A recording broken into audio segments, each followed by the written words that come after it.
Percakapan yang paling penting antara Syamsul Ma'arif dengan saudara Dodi yang katanya menukar antara Mei sampai dengan September juga tidak dimunculkan. Demikian alasan saya. Oke. Kemudian saya coba untuk mengajak lagi saudara tadi di awal, saudara membenarkan pernah mengirimkan kontak nomor terdakwa Linda kepada terdakwa Dodi? Betul. Oke, pertanyaan saya begini. Saudara simpan atas nama siapa sih di kontak HP saudara saksi atas nama terdakwa Linda? Saya tahunya bernama Anita. Anita siapa yang saudara simpan? Cepu itu informan. Oke, sebentar. Kenapa saudara simpan namanya Anita Cepu, bukan atas nama terdakwa Linda? Saya tahunya namanya Anita, Pak. Apakah Cepu merupakan nama belakang daripada terdakwa Linda Pujiastuti? Itu subjektif sekali. Saya mau memberi nama Imron atau Yoyan kan boleh-boleh saja, Pak. Cepu itu istilah kita informan, Pak. Kok ditanya mengapa? Kan suka-suka saya mau beri nama itu Julfikar. Terdakwa jawab. Jadi yang tenang sebentar. Sudah ya. dijawab tadi. Jawab yang tenang. Jangan emosional, biar terang perkara ini, ya. Baik, silakan lanjutkan penuntut umum. Jadi Cepu itu bukan nama belakang terdakwa Linda? Saya taunya Anita. Oke, baik. Sudah berapa lama saksi kenal dengan terdakwa Linda? Kira-kira 2005 atau 2006, karena patokannya saya kuliah di UI waktu itu. Kemudian tidak ada hubungan lagi sampai 2007. Karena saya sudah dijawab tadi. Baik. Apakah selama saksi kenal dengan terdakwa Linda merupakan cepu saudara? Saat itu tidak. Gimana? Saat itu tidak. Jadi sejak kapan saksi menganggap bahwa terdakwa Linda adalah cepu saudara?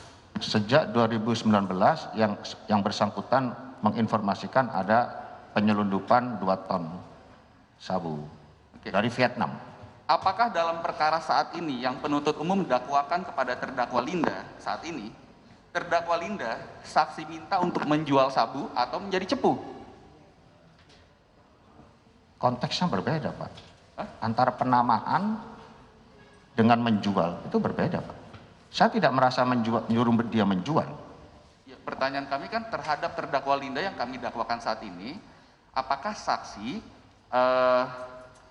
meminta terdakwa Linda sebagai orang untuk menjual sabu atau menjadi cepu saudara? Yang jelas menjadi TO saya, Pak. Apa? Target operasi saya. Apakah di dalam ketentuannya diperbolehkan untuk menjebak seseorang yang diduga melakukan tindak pidana narkotika dengan menggunakan pancingan berupa narkotika sabu yang merupakan barang bukti? Jangan tanya dia tentang ketentuannya. Itu urusan kesimpulan nanti, ya. Yang lain pertanyaannya. Apakah terdakwa Dodi pernah melaporkan kepada saksi via WhatsApp, yaitu izin jenderal yang bersangkutan sudah menerima langsung, yang bersangkutan bilang per buah 300. Saksi masih ingat itu? Pernah terima WA? Tadi sudah juga ditanyakan, ya. Kemudian, pertanyaan kami adalah, memangnya saksi dengan terdakwa sedang membicarakan terkait apa sih? Terdakwa yang mana, Pak? Terdakwa Dodi yang mengirimkan WA seperti itu. WA yang mana? Yang tadi. bersangkutan bilang per buah 300. Disitulah saya kaget, Pak. Kan tidak ada komunikasi, Pak, dari 7 Agustus sampai dengan 21 September. 21 September itu yang bersangkutan hanya bilang mendasari pertemuan saya dengan saudara Dodi tanggal 19 yang menanyakan tentang nasibnya untuk menjadi kombes. 21 karena di situ saya katakan menghadap ASSDM sama AKBP Ruru. 21 dia WA saya, izin jenderal kami berangkat Jakarta lewat darat.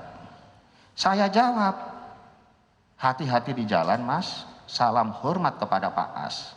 Nah, di sini perlu majelis hakim yang mulia, saudara-saudaraku jaksa penuntut umum, ketahui bahwa penyidik dari awal berusaha menghilangkan kata-kata salam hormat kepada Pak As. Setelah kami teriak-teriak di berita acara kedua, baru dia munculkan. Di berita acara saudara Dodi pun dihilangkan. Saya potong. Baik, ajukan pertanyaan lain. Silakan. Begini saudara saksi, yang kami mau tanyakan adalah kenapa tiba-tiba terdakwa Dodi mengirimkan WhatsApp kepada saksi, yaitu yang bersangkutan bilang per buah 300. Yang kami mau tanyakan adalah memangnya sedang membicarakan apa sih waktu itu antara terdakwa Dodi dengan saksi? Sebetulnya lebih tepat ditanyakan kepada saudara Dodi, karena coba rentetan peristiwanya di belakang. Adakah komunikasi? Oke, baik. Sebentar Pak, saya menjelaskan Pak. Sebentar. Belum oke Pak. Baik. Lanjutkan pertanyaannya. Pertanyaan. Oke, kalau saksi tadi menjawab demikian, kami ajukan pertanyaan lanjutan. Saksi masih ingat nggak setelah di WA oleh terdakwa Dodi seperti itu, saksi menjawab, nggak mas, dia bilang 400. Masih ingat nggak pernah WA seperti itu? Ingat, di bawahnya juga jangan disembunyikan Pak.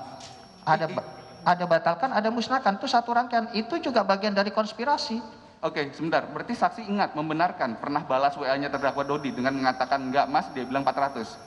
Ada rangkaian di bawahnya Pak, tolong jangan dipotong Pak. Oke, kemudian kami tanyakan lagi, memangnya lagi membicarakan apa sih saksi sama terdakwa Dodi? Begini, di situ kan di atas, saudara Dodi mengirim WA pada saya. Mohon izin jenderal yang bersangkutan sudah menerima langsung. Kata yang bersangkutan per buah 300. Kata yang bersangkutan sudah konfirmasi dengan jenderal. Kan itu tanda tanya Pak. Saya jawab, enggak mas. Itu menjawab pertanyaan apakah sudah konfirmasi dengan saya. Tentang di bawahnya loh Pak, itu bukan ngeropol satu kalimat. Di bawahnya dia bilang 400. Itu spontan saya merujuk kepada kalimatnya saudara Linda di chatnya dengan saya. Merujuk kesatuan apa per buah yang dimaksud? Iya, itu kan saya mau menjebak saudara Linda. Komunikasi saya dengan Linda tidak pernah saya forward kepada saudara Dodi Pak. Tidak pernah Pak.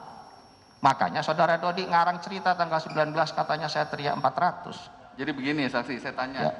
Yang dimaksud per buah di dalam pembicaraan terdakwa Dodi dengan saksi itu apa sih per buah? Saya juga tidak tahu, karena tidak ada kesepakatan istilah. Oke, kami lanjut pertanyaannya.